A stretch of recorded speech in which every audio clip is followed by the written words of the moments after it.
ಈ ಒಂದು ಮನೆಮದ್ದನ್ನು ನಾವು ಮಾಡ್ತಾ ಬರೋದ್ರಿಂದ 90ಕ್ಕೂ ಹೆಚ್ಚು ಕಾಯಿಲೆಗಳು ನಮ್ಮ ಹತ್ತಿರ ಕೂಡ ಸುಳಿಯೋದಿಲ್ಲ.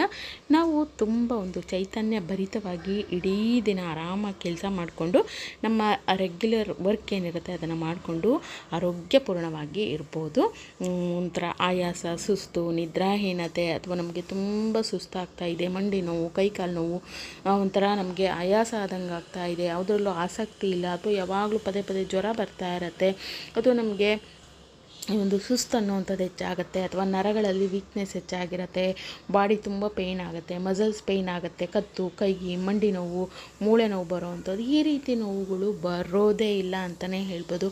ಅಲ್ಲದೆ BP, ಶುಗರು, ಥೈರಾಯ್ಡು ಅಥವಾ ಜೀರ್ಣ ಸಮಸ್ಯೆ, ಹೊಟ್ಟೆಗೆ ಸಂಬಂಧಿಸಿದ ಸಮಸ್ಯೆ, ಈ ರೀತಿ ಕಾಯಿಲೆಗಳು ನಮ್ಮ ಹತ್ತಿರ ಕೂಡ ಸುಳಿಯೋದಿಲ್ಲ. ಬಿಡದೇ ನೀವು ಬರೀ 7 ದಿನಗಳ ಕಾಲ ರೆಗ್ಯುಲರಾಗಿ ಇದನ್ನು ಕುಡಿತಾ ಬನ್ನಿ. ಇಡೀ ನಮ್ಮ ದೇಹ ಶುದ್ಧಿ ಆಗುತ್ತೆ, ಬಾಡಿ ಶುದ್ಧಿ ಮಾಡಲಿಕ್ಕೆ ಹೆಲ್ಪ್ ಆಗುತ್ತೆ. ಇನ್ನು ಜೀವನ ಪರ್ಯಂತ ಕಾಯಿಲೆಗಳು ನಮ್ಮ ಹತ್ತಿರ ಕೂಡ ಸುಳಿಯೋದಿಲ್ಲ. ನಮ್ಮ ಬಾಡಿ ತುಂಬಾ ಸ್ಟ್ರಾಂಗ್ ಆಗುತ್ತೆ.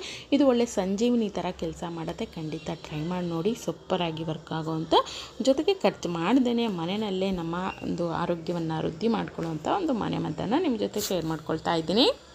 ಇನ್ನು ಈ ಒಂದು ತುಂಬಾ ಪವರ್ಫುಲ್ ಆಗಿರುವಂಥ ಮನೆಮದ್ದನ್ನು ಮಾಡ್ಕೊಳ್ಳೋದಕ್ಕೆ ಮೊದಲನೇದಾಗಿ ಬೇಕಾಗಿರುವಂಥ ಪದಾರ್ಥ ಜೀರಿಗೆ. ಹೌದು ಸ್ನೇಹಿತರೆ, ನಮ್ಮ ಅಡುಗೆ ಮನೆಯಲ್ಲಿ ಸಿಗುವಂಥ ಒಂದು ಜೀರಿಗೆ ಅಡುಗೆಯ ಸ್ವಾದವನ್ನು ಹೇಗೆ ಹೆಚ್ಚಿಸುತ್ತೋ ಅದೇ ರೀತಿಯಾಗಿ ನಮ್ಮ ದೇಹವನ್ನು ಆರೋಗ್ಯಪೂರ್ಣವಾಗಿ, ಬಲಿಷ್ಠವಾಗಿ, ಸ್ಟ್ರಾಂಗ್ ಆಗಿ ಇರುವಂತೆ ಮಾಡುತ್ತೆ. ಇದು ಮುಖ್ಯವಾಗಿ ನಮ್ಮ ಜೀರ್ಣಕ್ರಿಯೆಯನ್ನು ವೃದ್ಧಿ ಮಾಡುತ್ತೆ. ನಮ್ಮ ಜೀರ್ಣಶಕ್ತಿ ಹೆಚ್ಚಾಯಿತು ಅಂದರೆ ಅರ್ಧಕ್ಕರ್ಧ ಕಾಯಿಲೆಗಳು ಬರೋದು ತಪ್ಪತ್ತೆ. ಅಂದರೆ ಜೀರ್ಣಕ್ರಿಯೆ ಸರಿಯಾಗಿ ಆಗ್ತಾ ಇಲ್ಲ ಅಂದರೆ ಅನೇಕ ಕಾಯಿಲೆಗಳು ನಮ್ಮ ಒಂದು ಶರೀರವನ್ನು ಆವರಿಸುತ್ತೆ. ಹಾಗಾಗಿ ಜೀರ್ಣಕ್ರಿಯೆ ವೃದ್ಧಿ ಮಾಡೋದ್ರಿಂದ ಇದು ತುಂಬಾ ಹೆಲ್ಪ್ ಆಗುತ್ತೆ ನಮ್ಮ ಆರೋಗ್ಯವನ್ನು ವೃದ್ಧಿ ಮಾಡಲಿಕ್ಕೆ.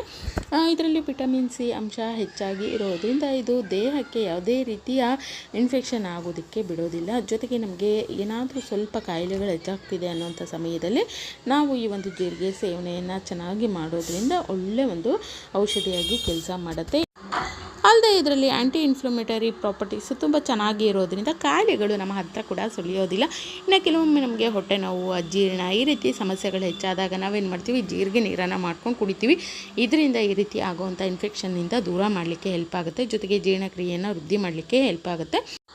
ಅಲ್ಲದೆ ಡಯಾಬಿಟಿಸ್ ಇದ್ದರೆ ಅಥವಾ BP ಇದ್ದರೆ ಅದನ್ನೆಲ್ಲ ಕೂಡ, ಥೈರಾಯ್ಡ್ ಏನಾದರೂ ಇತ್ತು ಅಂದರೆ ಅದನ್ನೆಲ್ಲ ಕಂಟ್ರೋಲ್ ಮಾಡಲಿಕ್ಕೆ ಇದು ತುಂಬಾ ಹೆಲ್ಪ್ ಆಗುತ್ತೆ. ಜೀರಿಗೆಯನ್ನು ಕುಡಿಯೋದ್ರಿಂದ ನಮ್ಮ ವೇಟನ್ನು ಕೂಡ ಮ್ಯಾನೇಜ್ ಮಾಡ್ಕೊಳ್ಳೋದಕ್ಕೆ ಅಥವಾ ವೇಟನ್ನು ಕಡಿಮೆ ಮಾಡ್ಕೊಳ್ಳೋದಕ್ಕೆ ತುಂಬ ಪವರ್ಫುಲ್ಲಾಗಿ ಕೆಲಸ ಮಾಡುತ್ತೆ ಈ ಒಂದು ನಮ್ಮ ಅಡುಗೆ ಮನೆಯಲ್ಲಿ ಸಿಗುವಂಥ ಈ ಒಂದು ಜೀರಿಗೆ ಅಂತಲೇ ಹೇಳ್ಬೋದು. ಹಾಗಾಗಿ ನಾನಿಲ್ಲಿ ಒಂದಷ್ಟು ಜೀರಿಗೆನ ತೊಗೊಳ್ತಾ ಇದ್ದೀನಿ. ನಂತರ ನಾನಿಲ್ಲಿ ಸೋಂಪಾ ಕಾಳನ್ನು ತೊಗೊಳ್ತಾ ಇದ್ದೀನಿ. ಇದಂತೂ ತುಂಬ ಒಂದು ತಂಪಿನ ಗುಣವನ್ನು ಒಳಗೊಂಡಿದೆ.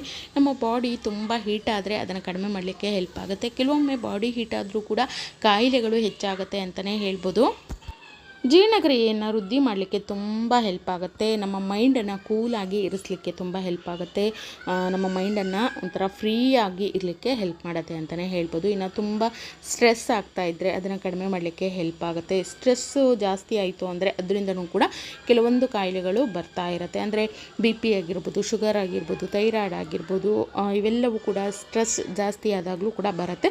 ಅದನ್ನೆಲ್ಲ ಕೂಡ ತಡೆಗಟ್ಟುವಂಥ ಕಂಟ್ರೋಲ್ ಇದ್ದರೂ ಕೂಡ ನಮಗೆ ಇವೆಲ್ಲ ಕಾಯಿಲೆಗಳಿದೆ ಅಂದರೆ ಅದನ್ನು ಕಂಟ್ರೋಲ್ ಮಾಡುವಂಥ ಒಂದು ಪವರ್ಫುಲ್ ಒಂದು ಪದಾರ್ಥ ಅಂದರೆ ಅದು ಈ ಒಂದು ಸೋಂಪಾ ಕಾಳು ಅಂತಲೇ ಹೇಳ್ಬೋದು. ಅಲ್ಲದೆ ತುಂಬ ನಾವು ವೇಟ್ ಮ್ಯಾನೇಜ್ ಮಾಡ್ಕೊಳ್ಬೇಕು ಅಥವಾ ತುಂಬ ವೇಟನ್ನು ಕಡಿಮೆ ಮಾಡ್ಕೊಳ್ಬೇಕು ಅಂತಿದ್ರೆ ದೇಹದ ವೇಟನ್ನು ಕಡಿಮೆ ಮಾಡ್ಕೊಳ್ಳೋದಕ್ಕೂ ಕೂಡ ತುಂಬ ಹೆಲ್ಪ್ ಆಗುತ್ತೆ ಸೋಂಪಾ ಕಾಳು. ನಾನಿಲ್ಲಿ ಸೋಂಪಾ ಕಾಳು ಕೂಡ ತೊಗೊಳ್ತಾ ಇದ್ದೀನಿ. ಇನ್ನು ಇದ್ರ ಜೊತೆಗೆ ಇನ್ನೊಂದು ಮ್ಯಾಜಿಕಲ್ ಪದಾರ್ಥ ಅಂದರೆ ಅದು ಧನಿಯಾ ಅಥವಾ ಕೊತ್ತಂಬರಿ ಬೀಜ ಅಂತ ಏನು ಕರಿತೀವಿ. ಇದು ಒಳ್ಳೆ ಸಾಂಬಾರು ಪದಾರ್ಥವಾಗಿ ನಾವು ಬಳಸ್ತಾ ಇದ್ದೀವಿ.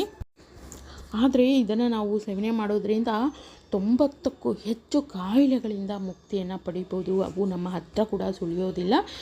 ಒಳ್ಳೆ ನ್ಯೂಟ್ರಿಷನ್ ಇರುವಂಥ ಒಂದು ಪದಾರ್ಥ, ವಿಟಮಿನ್ ಸಿ ಇದೆ. ಇದು ದೇಹದಲ್ಲಿ ವೈಟ್ ಬ್ಲಡ್ ಸೆಲ್ಸನ್ನು ಮೇಂಟೈನ್ ಮಾಡಲಿಕ್ಕೆ ತುಂಬಾ ಹೆಲ್ಪ್ ಆಗುತ್ತೆ ಅಂತಲೇ ಹೇಳ್ಬೋದು. ಇನ್ನು ಜೊತೆಗೆ ನಮ್ಮ ದೇಹಕ್ಕೆ ಬೇಕಾಗಿರುವಂಥ ಐರನ್ ಅಂಶವನ್ನು ಇದು ಹೆಚ್ಚಿಸುತ್ತೆ ಅಂತಲೇ ಹೇಳ್ಬೋದು. ಇನ್ನು ನಮ್ಮ ದೇಹವನ್ನು ಸ್ಟ್ರಾಂಗ್ ಮಾಡಲಿಕ್ಕೆ ತುಂಬಾ ಹೆಲ್ಪ್ ಆಗುತ್ತೆ. ಕೆಲವೊಮ್ಮೆ ನರಗಳಲ್ಲಿ ವೀಕ್ನೆಸ್ ಹೆಚ್ಚಾಗಿ ಕೈಕಾಲು ನೋವು, ಊದ್ಕೊಳ್ಳುವಂಥದ್ದು, ನರಗಳು ಊದುವಂಥದ್ದು, ಒಂಥರ ಜೋಮ್ ಕಟ್ಟುವಂಥದ್ದು, ಮರಗಟ್ಟುವಂಥ ರೀತಿ ಆಗ್ತಾ ಇರುತ್ತಲ್ಲ, ಆ ರೀತಿ ಸಮಸ್ಯೆಗಳ ನಿವಾರಣೆಗೆ ಹೆಲ್ಪ್ ಆಗುತ್ತೆ. ಅಂದರೆ ನರಗಳಿಗೆ ಇದು ಬಲವನ್ನು ನೀಡುತ್ತೆ, ಶಕ್ತಿಯನ್ನು ನೀಡುತ್ತೆ. ಕೆಲವೊಮ್ಮೆ ನಮಗೆ ಒಳ ಜ್ವರ ಬರ್ತಾ ಇರುತ್ತೆ, ಅದರಿಂದನೂ ಕೂಡ ತುಂಬ ಸುಸ್ತು, ಆಯಾಸ ಈ ರೀತಿ ಆಗ್ತಾ ಇರುತ್ತೆ. ಈ ರೀತಿ ಒಳ ಜ್ವರ ಬರುವಂಥದ್ದನ್ನು ಕೂಡ ತಡೆಗಟ್ಟಲಿಕ್ಕೆ ಹೆಲ್ಪ್ ಆಗುತ್ತೆ. ಜೊತೆಗೆ ದೇಹವನ್ನು ತಂಪಾಗಿ ಇರಿಸಲಿಕ್ಕೆ ತುಂಬಾ ಹೆಲ್ಪ್ ಆಗುತ್ತೆ. ಜೊತೆಗೆ ಥೈರಾಯ್ಡ್ ಸಮಸ್ಯೆ ಇದ್ದವ್ರಿಗಂತೂ ಬೆಸ್ಟ್ ಮನೆಮದ್ದು ಇದು ಅಂತಲೇ ಹೇಳ್ಬೋದು. ಇನ್ನು ನಾನಿಲ್ಲಿ ಎಲ್ಲವನ್ನು ಒಂದೊಂದು ಟೀ ಸ್ಪೂನಷ್ಟು ತೊಗೊಳ್ಬೇಕು. ಒಬ್ಬರಿಗೆ ಒಮ್ಮೆ ಮಾಡ್ಕೊಳ್ಳೋದಕ್ಕೆ ನಾನಿಲ್ಲಿ ತೋರಿಸ್ತಾ ಇದ್ದೀನಿ. 1 ಟೀ ಸ್ಪೂನಷ್ಟು ಜೀರಿಗೆ, 1 ಟೀ ಸ್ಪೂನಷ್ಟು ಸೋಂಪುಕಾಳು, 1 ಟೀ ಸ್ಪೂನ್ ಆಗುವಷ್ಟು ಧನಿಯಾ ಬೀಜ ಇಷ್ಟನ್ನು ತೊಗೊಳ್ಬೇಕು.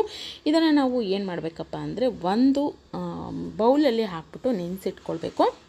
ಅಂದರೆ ನಾವು ಬೆಳಗಿನ ಸಮಯ ಮಾಡ್ಕೊಳ್ತೀವಿ ಅಂದರೆ ರಾತ್ರಿಯೇ ನಾವು ಈ ಒಂದು ತಯಾರಿಯನ್ನು ಮಾಡ್ಕೊಳ್ಬೇಕು. 3 ಸಮ ಪ್ರಮಾಣದಲ್ಲಿ 1 ಟೀ ಸ್ಪೂನಷ್ಟು ತೊಗೊಳ್ಳಿ. ಅದನ್ನು ನಾವೇನು ಮಾಡಬೇಕಪ್ಪ ಅಂದರೆ ನೀರು ಹಾಕಿಬಿಟ್ಟು ಕುಡಿಯುವಂಥ ನೀರನ್ನು ಹಾಕ್ಕೊಳ್ಳಿ.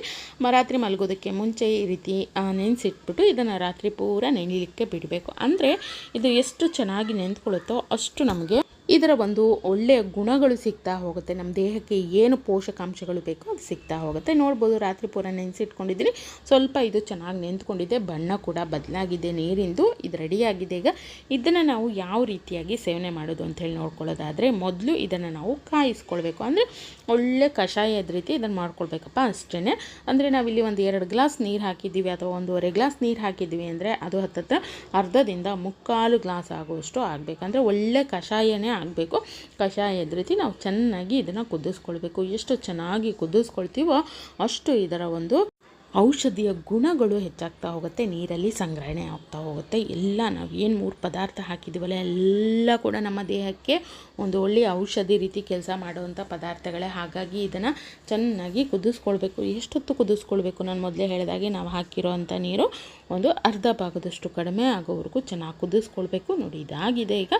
ಈಗ ನಾನು ಒಂದು ಗ್ಲಾಸಿಗೆ ಇದನ್ನು ಶೋಧಿಸ್ಕೊಳ್ತಾ ಇದ್ದೀನಿ.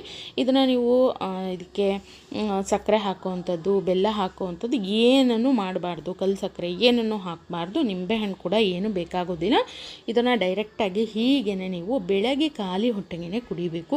ಈ ಒಂದು ಡ್ರಿಂಕನ್ನು ನೀವು ಈ ರೀತಿಯಾಗಿ ಕುಡಿತಾ ಬರೋದ್ರಿಂದ ವೆಯ್ಟ್ ಮ್ಯಾನೇಜ್ ಆಗುತ್ತೆ, ತೂಕ ಕಡಿಮೆ ಆಗ್ತೀರಾ, ನಿಮಗೆ ಅಜೀರ್ಣ, ಸುಸ್ತು, ಆಯಾಸ, ಹೊಟ್ಟೆ ಉಬ್ಬರ ಆ ರೀತಿ ಸಮಸ್ಯೆಗಳಿದ್ದರೆ, ಗ್ಯಾಸ್ ಇತ್ತು ಅಂದರೆ ಅದು ಕೂಡ ಕಡಿಮೆ ಆಗುತ್ತೆ. BP ಇತ್ತು ಅಂದರೆ, ಥೈರಾಯ್ಡ್ ಇತ್ತು ಅಂದರೆ, ಶುಗರ್ ಇತ್ತು ಅಂದರೆ ಕಂಟ್ರೋಲಿಗೆ ಬರುತ್ತೆ. ಅಲ್ಲದೆ ಈ ಒಂದು ಡ್ರಿಂಕನ್ನು ನೀವು ಪ್ರತಿದಿನ ಬೆಳಗ್ಗೆನೇ ಕುಡಿತಾ ಬರೋದ್ರಿಂದ ಕೊಲೆಸ್ಟ್ರಾಲ್ ಸಮೇತವಾಗಿ ಕಡಿಮೆ ಆಗುತ್ತೆ.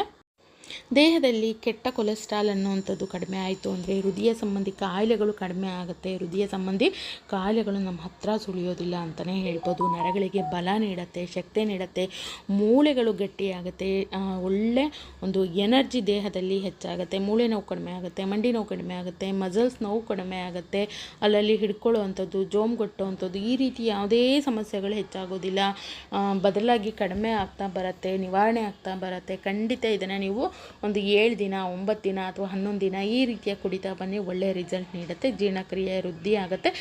ಯಾವುದೇ ಒಂದು ಇನ್ಫೆಕ್ಷನ್ ಆಗುವಂಥದ್ದು, ಅಲ್ಲಲ್ಲಿ ಪೆಟ್ಟು ಬಿದ್ದಾಗ ತುಂಬ ನೋವು ಆಗುವಂಥದ್ದು, ಮೂಳೆಗಳು ಮುರಿಯೋವಂಥದ್ದು ಈ ರೀತಿ ಸಮಸ್ಯೆಗಳೆಲ್ಲ ಕಡಿಮೆ ಆಗ್ತಾ ಬರುತ್ತೆ.